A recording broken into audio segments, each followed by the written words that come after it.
subscribe, stay up to date. The episodes dropping on Mondays. It's the Matt, watch that. It's the Matt, watch that. It's the Matt, watch that podcast. Welcome to the Matt Watch That podcast. I'm your host, Matt Seroski, filmmaker, film fan. Each episode I'm going to review a movie or TV pilot that I probably should have seen but never got around to. It could be a recent favorite, critic's choice, or cult classic. Everyone can join in on the fun. Follow me on Twitter, Instagram, and Facebook at Matt Seroski. You can subscribe to my YouTube page where I'll post videos and clips from the show. If you have any opinions on what I've reviewed or suggestions as to what I should see next, use the hashtag MattWatchThat on social. Before we start, if you haven't been paying attention to your calendar, this Friday is August 13th, and if the My Pillow guy is correct and Trump is reinstated as president, it'll be the most frightening Friday the 13th sequel. Speaking of, have you ever watched a Friday the 13th movie marathon on TV and wondered why the network was only showing part 1, 2, 3, 6, 8, and Jason X? Well, every studio has an inventory list of the content they own, and they'll make a certain percentage available for purchase by various television networks to air on their channel. They'll usually do it for a limited amount of time because the studios don't want to burn out their inventory. It loses its value because if you've seen Groundhog Day on USA, then TNT, then Sci-Fi, then IFC, for a year straight, at some point people are going to get tired of seeing it. It would feel like, well, Groundhog Day. So networks will reach out to the studios and ask them what content they have available. Each title will have a license period associated, when it starts and ends.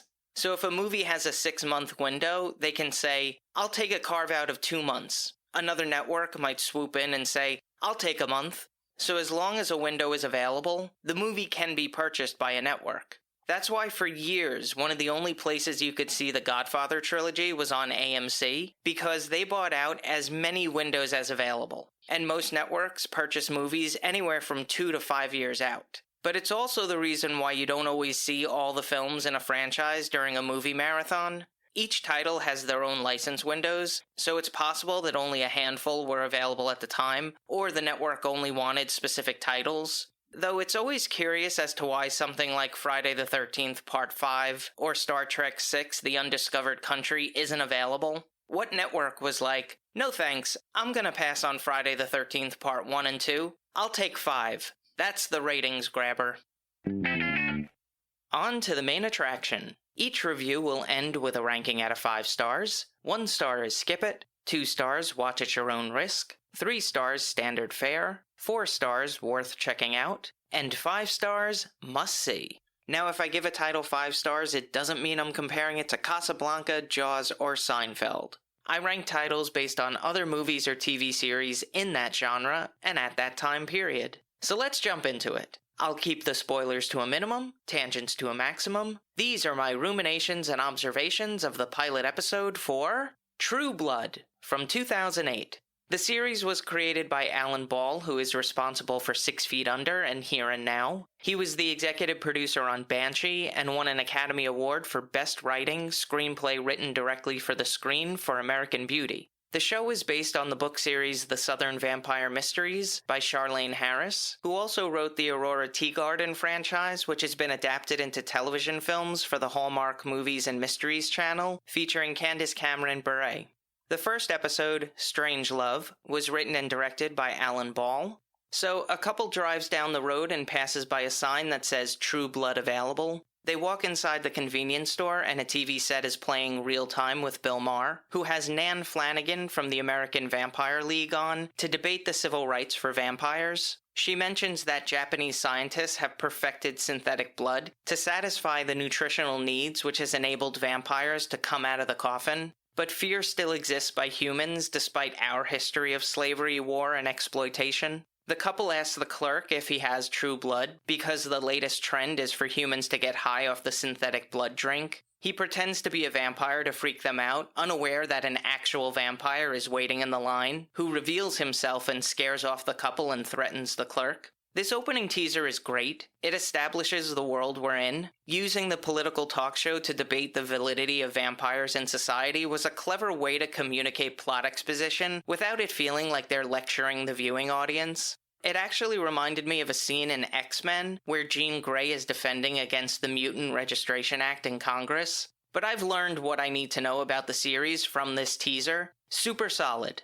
After the title sequence, we're introduced to Sookie Stackhouse, who's a waitress at Merlotte's Bar and Grill. As she's walking to her tables, she can hear the customers' thoughts, which can range from negative self-talk, random musings, or degrading comments about her. She does have the ability to shut them out if she focuses. Sookie is portrayed by Anna Paquin, whose filmography includes Fly Away Home, the aforementioned X-Men, Almost Famous, and The Piano, which she won the Academy Award for Best Actress in a Supporting Role at the age of 11. We meet the other members of the staff, including the owner Sam, who is overprotective and has a crush on Sookie, waitress Dawn, who's a friends with benefits of Jason, who we'll meet a little later, and Lafayette, a flamboyant short-order cook.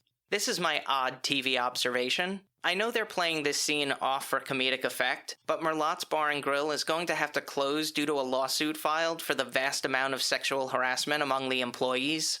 Now we find Tara Thornton, who works at a department store. She gets quickly annoyed by a customer who turns into a Karen, and quits her job by trash-talking her boss. She calls up Sookie, her best friend since kindergarten, and tells her that she's stopping by the bar. Tara is played by Retina Wesley, who was in the series Arrow, Hannibal, and Queen Sugar. Then we have a gratuitous sex scene featuring Jason, the brother of Sookie. He's hooking up with Maudette Pickens when he notices fang marks on her leg, says she was paid $1,000 to let a vampire bite her. She talks about how having sex with a creature of the night was intense and rough. She filmed the encounter and showed Jason. Even though he's disgusted by it, he recreates the acts with Maudette and goes so far as to choking her. Jason Stackhouse is portrayed by Ryan Quentin, who is in Summerland, Home and Away, and Dead Silence. Back at the bar and grill, a pale man walks into the establishment and makes eye contact with Sookie. She senses that he's a vampire and is excited about meeting one. The vampire, who we'd come to know as Bill Compton, is played by Stephen Moyer, who had roles in Quills, 88 Minutes, Priest, and The Gifted. He would marry his co-star Anna Paquin in 2010. Now a little trivial trivia. Not the first time Stephen Moyer has played a vampire. He donned the fangs in the British TV series Ultraviolet. Sookie approaches the table and they start flirting. Mac Rattray and his wife Denise overhear their conversation and start engaging with the vampire. Sookie reads Denise's thoughts about how they're going to kidnap, drain his blood, and sell it. She grabs the attention of Tara and wants her help to stop the Rattrays. She refuses, but as Sookie runs out, she agrees to cover her shift. Sookie uses her psychic ability to find the Rattrays and comes across the vampire being held to the ground by silver chains while his blood drains. She chases off the Rattrays, who vows to get their revenge on her. Meanwhile, when Maudette Pickens is found murdered, Jason is accused when a tape of their encounter is discovered. Here's a quote without context. "I'm sorry to break it to you, baby, but you're not my only source for a good time."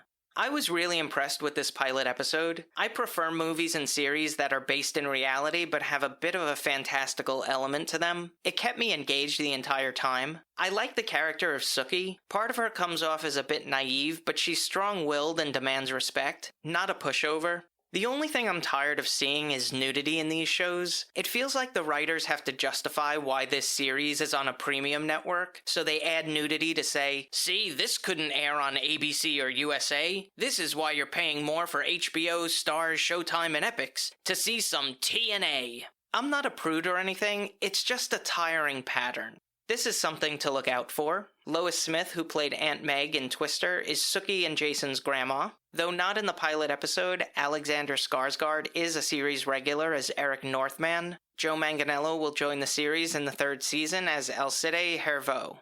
The pilot episode was shot in Louisiana, but I'm disappointed that they didn't take more advantage of the locales, because it's a beautiful city to showcase on screen. It might be because they knew the rest of the series was going to be shot in California, so they avoided it to keep the consistency and the look of the show. When Bill comes back to the bar and grill, there was an interesting scene between him and Sookie. It was shot all in close-up, giving the impression that the vampire was hypnotizing her, and the way that they used some sound designs was really interesting. The cinematography for Strangelove was captured by Checo Veres, whose filmography includes It, Chapter 2, Miracles from Heaven, Prom Night, the remake, and many television episodes.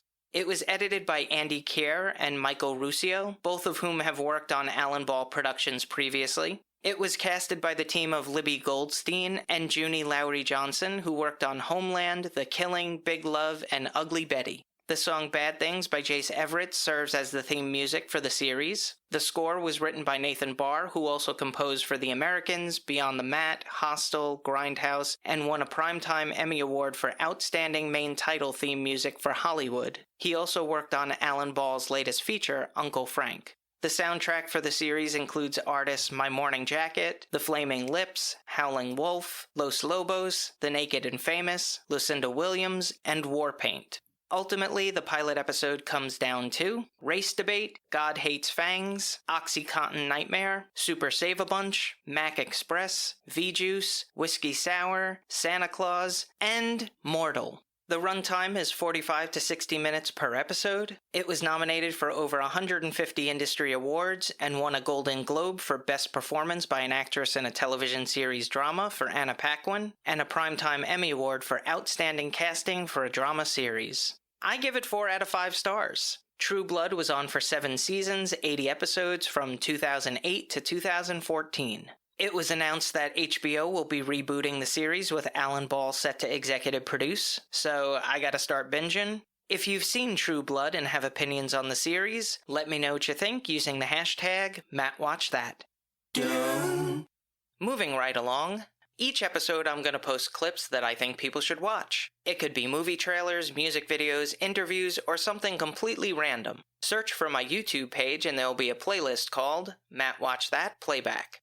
When he was alive, Patrice O'Neal was one of my favorite stand-up comedians. He was so naturally funny, and it didn't matter what the environment was. He could make an appearance on the Opie and Anthony show and stay for 2 hours. He could be interviewed on Fox News. He can be a panelist on Tough Crowd with Colin Quinn. Or he could be doing his stand-up routine. He was always funny, and he owned the room.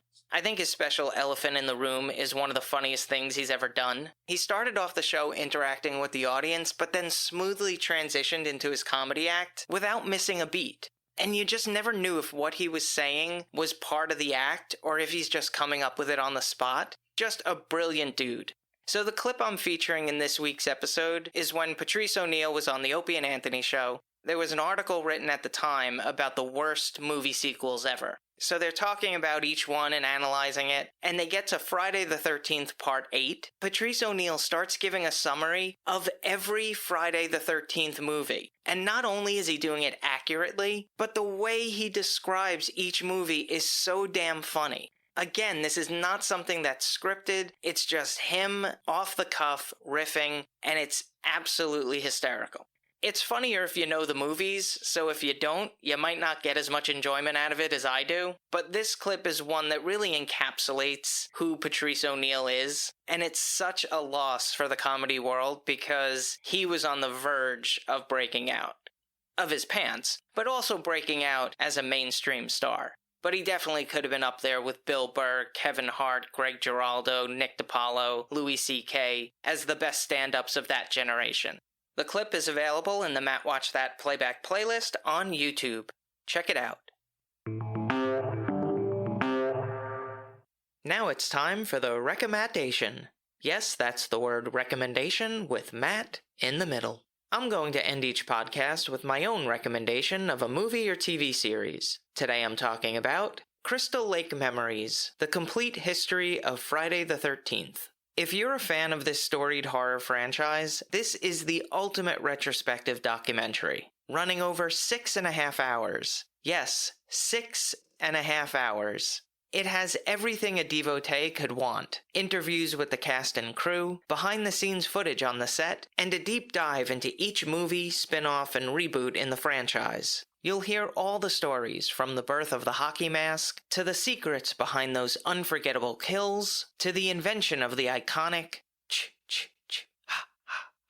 told by director Sean S. Cunningham, writer Victor Miller, producer Frank Mancuso Jr., actors Adrian King, Amy Steele, Corey Feldman, Kane Hodder, Betsy Palmer, special effects legends Tom Savini and Greg Nicotero, musician Alice Cooper, composer Harry Manfredini, and many, many more. They discuss the television show Friday the 13th, the series, about cousins Ryan Dallion and Mickey Foster, who inherit an antique store from their uncle and must retrieve cursed artifacts before they cause death to those who possess them. Even though it aired for 3 seasons, 72 episodes, and was a success during its syndicated run, since it had no connection to the movie series or Jason Voorhees, many hardcore fans were disappointed. Friday the 13th movies have raked in almost $400 million at the box office and made an entire generation scared of going away to camp. The documentary was directed by Daniel Ferrans, who also helmed my previous recommendation, Never Sleep Again, The Elm Street Legacy, about the Nightmare on Elm Street franchise. Crystal Lake Memories, The Complete History of Friday the 13th, is available for purchase on 2-disc Blu-ray, or you can stream it now on Shudder. It was inspired by the book of the same name, written by Peter M. Brack. That's all for this edition of Matt Watch That. Thanks for listening to me babble. You can follow me on Twitter, Instagram, and Facebook at Matt Seroski. You can subscribe to my YouTube page where I'll post videos and clips from the show. If you have any opinions on what I've reviewed or suggestions as to what movie or TV pilot I should see next, use the hashtag MattWatchThat on social. I plan on having interactive elements, so follow, subscribe, and like for all the latest news, updates, and polls. Until next time, I'm done with that.